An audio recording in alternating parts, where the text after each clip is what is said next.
Welcome to another episode of Democracy at the Crossroads, a platform where we speak truth to power. In this episode, we'll discuss Union Minister Rajiv Chandrasekhar's shenanigans in the last week.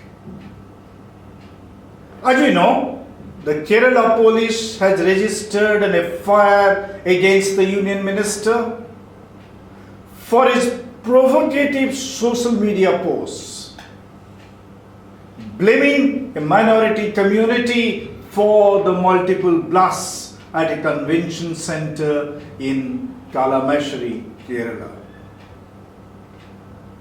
The minister was charged with disrupting the communal harmony in the state. He was accused of promoting enmity between different groups on grounds of religion.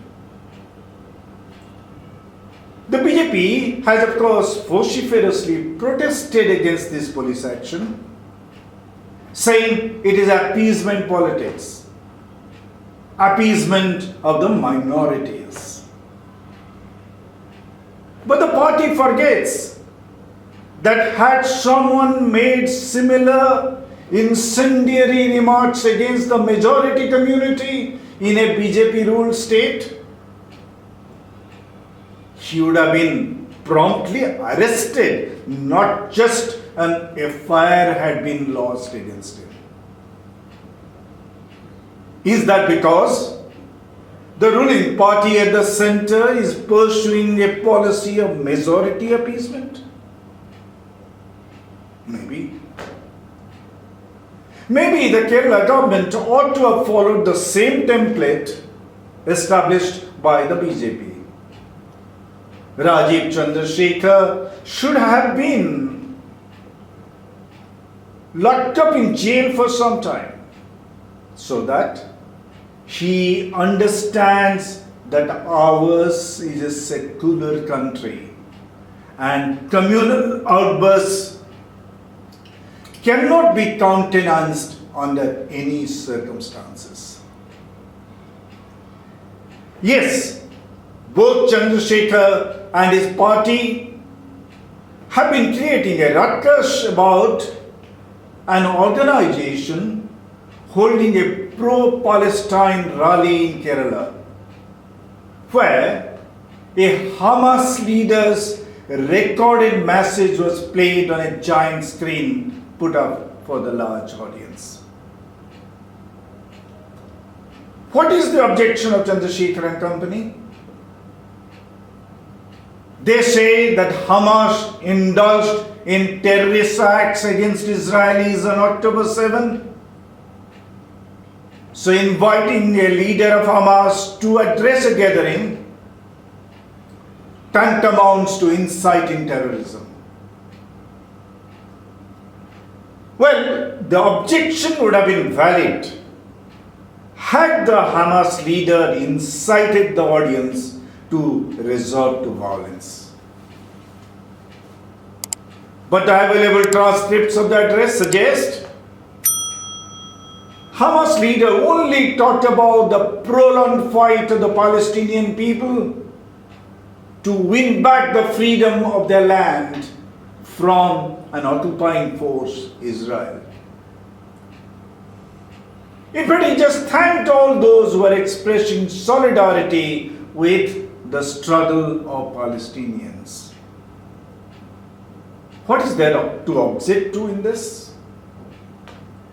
Still, people may object. That may be the personal opinion of Rajiv Chandrasekhar or the organizational opinion of the BJP, and they are entitled to it in a democracy. But when they say that Kerala police ought to have intervened and not allowed the broadcast, that raises a disturbing question. Let's ask Rajiv Chandrasekhar, under what law is he saying that the Hamas leaders should not have been allowed to address the rally.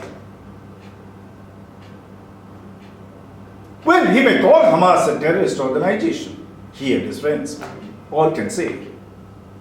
That may be their personal opinion. But Hamas has not been declared illegal by the government of India. Hamas does not become a terrorist organization just because Rajiv Chandrasekhar and sundry others in his party desire so. After all, their party is in power. Why don't they ask their supreme leaders, the Prime Minister and the Home Minister, to declare Hamas a terrorist organization? Once the government declares so, any organization inviting Hamas to speak will be liable for legal action. Yes. But before the Union government designates Hamas as a terrorist outfit, everyone is free to engage Hamas and its leaders in deliberations on the Middle East crisis. Let's remind the Union Minister and his cohorts. Just as Hamas indulged in terrorist acts in Israel on that one day, October 7, just a day, Benjamin Netanyahu's mercenaries have also been indulging in terrorist acts in Gaza for the last 26 days. They have done one day, these fellows are doing it for 26 days. If BJP still chooses to hold a pro-Israel rally and invites the terrorist mastermind Netanyahu to address that gathering,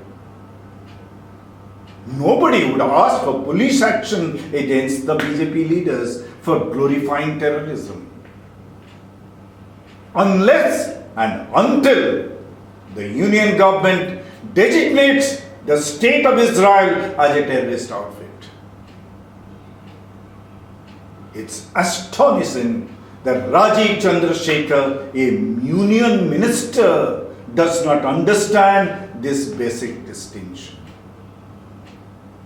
If this is the state of a minister of a union government, how can you find fault with the riffraffs of the party who are ideologically brainwashed to raise the communal temperature in this country day in and day out? What do you have to say to them?